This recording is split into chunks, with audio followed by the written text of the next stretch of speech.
Ladies and gentlemen, good morning and welcome to Gashi's Kama TV, the tallest man in Black Africa. Kithure Kindiki, the new deputy president, has failed to calm the restive Mount Kenya people. The new deputy has found, I think the shoes for Gachagua are too large for him. Ladies and gentlemen, Gachagua, I think all said and done, was very different from Kithure Kindiki. So why is Kithure Kindiki finding it rough in the mountain to an extent that members of parliament like Sabina Chege are the one who are pleading with the Mount Kenya people to accept him as their leader? And the reason being given is that the people of the mountain do not want to be in the opposition. So what is this that is in Kindiki that people are finding it? There are some gaps in him. If you look at Kithure Kindiki, I may ask you, do you see a bishop? Do you see a pastor? Do you see a politician? Do you see a president? What do you see? Because anytime you look at a leader, a person in a position of authority and leadership, you see something in him. For instance, if you look at Matiang'i, what do you see? Because I see a president in Matiang'i. If you look at somebody like Morake Basu, what do you see? I see a senator or a member of parliament, but I don't see a president. If you look at Babu Owino, you see a future president. You see a governor in him. You see something. But when you look at Kithure Kindiki, you see a bishop. Me, I see a bishop. I see a pastor. I see a scholar. I see an educationist. I don't see a politician. I see a technocrat. So when you look at him, you realize that Kithure Kindiki is among the many people who are in politics.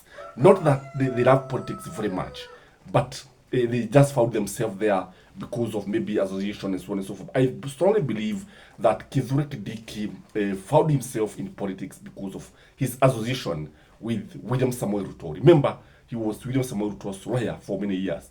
So his personality is the one that is working against him. Because again, when you look at Kenyans and people in general, they like people who are very courageous. They like people with a booming voice. They like people who are Trump-like. Trump was not elected that because he's so good. He was elected by the people because they feel insecure.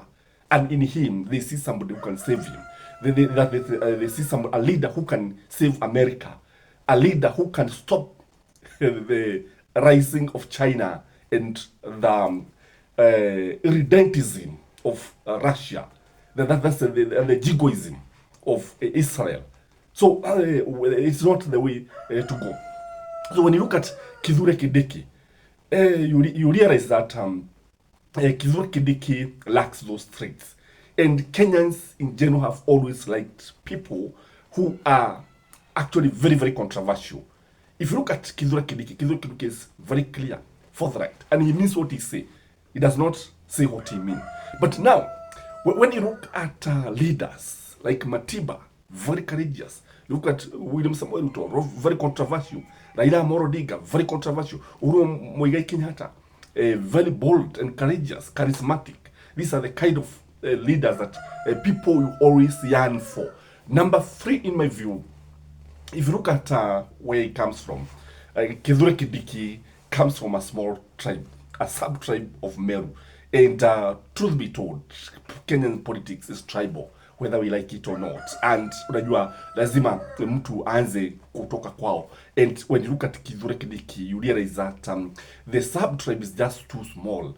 But now when you compare like somebody with when you compare Kithure Kindiki with somebody like William Samuel Ruto comes with the Kalenjin tribe behind him. If you look at Gachagua was coming with a huge tribe, even if it was Nyeri alone.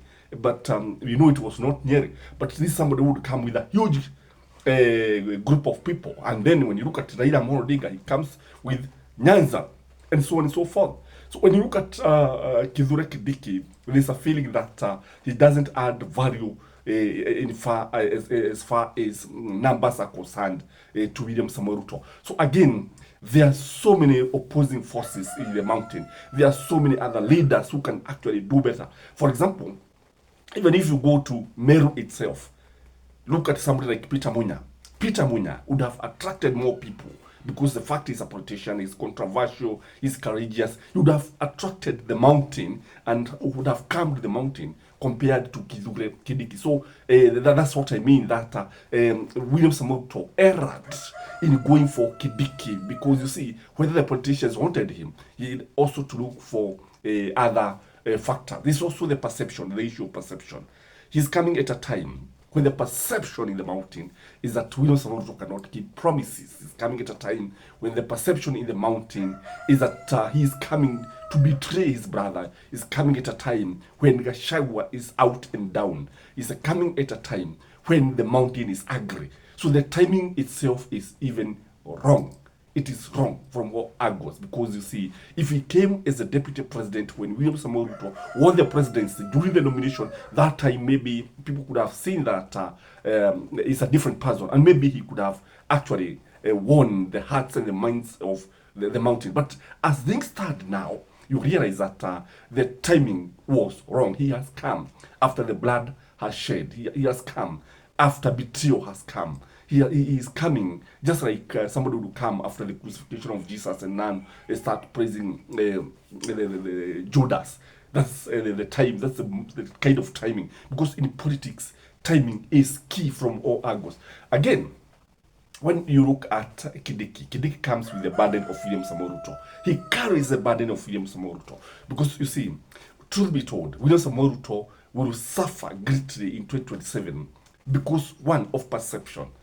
He needs to change the perception. If it doesn't change the perception of Kenyans, and that's why if you look at the way they are working now, I saw in one of the diaries that he has been given several chapters trying to praise his administration, and I think this is something that he is working on, because he has realized that perception is eating on his regime, is eating on his legacy, and is destroying his 2027 presidential bid. So Gachagua, Kindiki comes with that burden, weighing heavily on his shoulder, and it is weighing down on him. Again, if you look at Kindiki, somebody needs to be presidential.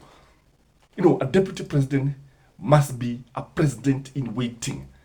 Because if you look at William Samoei Ruto, when he was the deputy president, he carried himself like he was the president in waiting.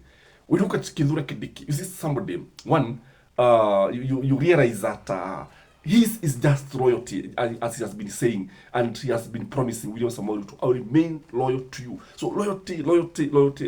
So he needs to show people that he has some presidential element in him. If you look at, for example, if you look at Kamala Harris, for example, you realize that there's also that element that she was lucky about something presidential compared to somebody like erratic and controversial real Donald Trump. You see, all said and done, the man is presidential. But when you look at Kamala Harris, she was not presidential in any way, and she just looked like the deputy she was, the vice president she was. And so when you look at Kindiki now, when you come back home, you realize that Kindiki is not presidential in any way. But again, when you look at somebody like Raila Amolo Odinga is presidential, Matiang'i is presidential, Kalonzo is presidential. Just the way they look, just the way they behave, just the way they carry themselves. I don't know what you think, ladies and gentlemen, but from where I sit, Kindiki has his work cut out. Have a blessed day. Bye.